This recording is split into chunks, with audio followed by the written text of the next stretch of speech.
நேரம் நதியின் ஒலியா கிளிகள் முத்தம் தருதா அதனால் சத்தம் வருதா அடடா என் கன்னத்தில் முத்தத்தின் ஈரம் அது காயவில்லையே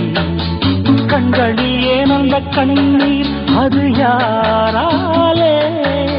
கண்ணியின் கழுத்தை பார்த்தால் மணமாகவில்லையே காதலன் மடியில் பூத்தாள் ஒரு பூ போலே மன்னவனே உன் விழியால் பெண் விழியை மூடு ஆதரவாய் சாய்ந்து விட்டாள் ஆரிரரோ பாடு ஆரிரரோ இவர் யார் எவரோ பதில் சொல்வார் யாரோ